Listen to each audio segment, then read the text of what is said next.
Hello, bonjour, tout fwa di tout mayo, koman nou ye, m'espere ke nou en forme. Je di am poton lot video pou nou par rapport a tit la miniature la nou ka deja ou de ki tam pal pale. Avant même que montre nan video maman de si ou poko abonne avec channel la, abonne avec channel la pa pou regret, pa oublier like, quitter commentaire et puis partager. Ya jodi a nou pal pale nan video a pou ki sa ou pata suppose bo yon ti bébé sous bouche. Dans pays pa nous, c'est un bagay majorité moun reme fait, kit maman, kit papa, kit frère, kit sœur, voisinage gelatrie. Les aucun be yon ti moun yo boli sous bouche, eh bien, je dis a, m'vin pote quelques raisons qui fait ou pas ou ta doué pas faire ça, ok? En pile maman ak papa kon boti bébé yo sous bouche pour yo se yon si affection liée. Cependant, est-ce qu'elle est possible pour yo bo yon ti bébé sous bouche ou soit est-ce que pas gen aucun risque les yo bo yon ti bébé sous bouche? Gen quelques experts qui a essayé répondre à question ça yo sur sujet ça. Est-ce que ou ka bo yon ti bébé sous bouche? Ça c'est une question que en pile maman ak papa souvent pose tête yo. Je dis à m'pral bay quelques réponses qui gagne quelques experts dans domaine nan qui bali. Boti bébé et sous bouche, opinion expert yo, si nous prenons en compte point de vue physique, boti bébé sous bouche, ça lui-même li pas hygiène. Pour qui ça?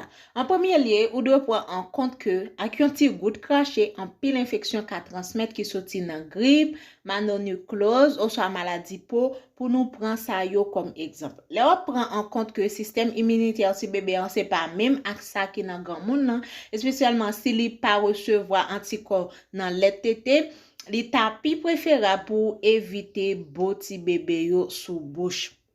Sorti nan yon pren et de vie psychologique bo sous bouche là ti bébé ka vin remel et puis contact là ak bouche yo ka rappel nan moment agréable que li kon passel nan tété maman.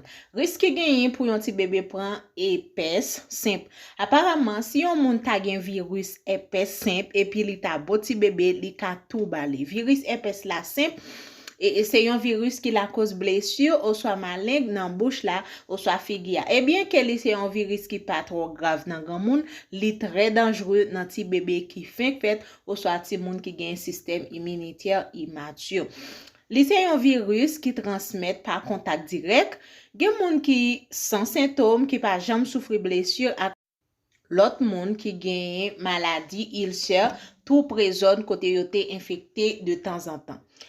Yon bon ka provoquer carie dentaire, ça nous les dents pourries. Yon bon en général qu'on accompagné par cracher et puis li justement transférer cracher par yo bay ti moun qui pose yon risque pour santé dans ti bébé. Et puis li ka transmettre bactéries tant que streptocoque mutant, yon nan bactérie principale qui la cause dents pourries. Ti bébé en ka prend grippe.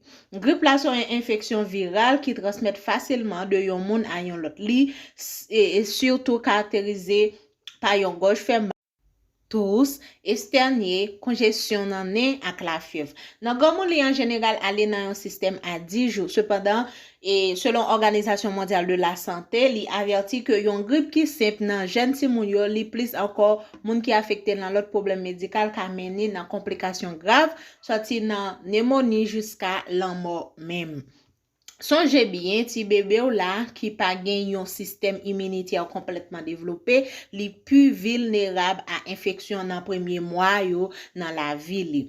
Bo sous bouche là, tout ka fait impact sur grand monde nan le li commencer grandir.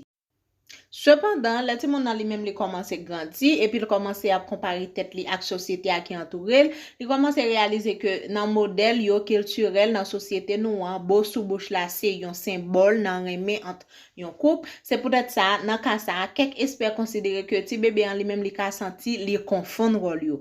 Cependant si femme et famille en li même li gen habitude pour capable bo sous bouche ou soit même fait li ak l'autre monde tant que amis qui plus près yo ou soit propre parents yo ak frère ak sœur yo ti moun nan li poil wè li naturellement tant que on bagay comment et li commun dans famille. OK dans cas ça ou ka fait une distinction très bien entre qui l'est à qui moun yo capable ou soit yo pas ka di bonjour ou soit dire au revoir avec un beau sous bouche. Pour en finir, m'a dire société pas nous pas gen ça, nous ta doit éviter pour toute raison nos société. Là yo et puis c'est un mauvais exemple parce que ti moun nan li même li ka tout ken bel n'importe moun li joine li toujours bol sous bouche. Si vous voulez ti moun ou pas faire yon bagay c'est ou qui pour apprendre ni pour pas faire li. Mais c'est que vidéo ça li même li te aider nous mes amours pas oublier. Si vous abonner avec chaîne là, abonnez avec chaîne là pas pour regret, pas oublier like, quitter commentaire et puis nous après encore dans l'autre vidéo.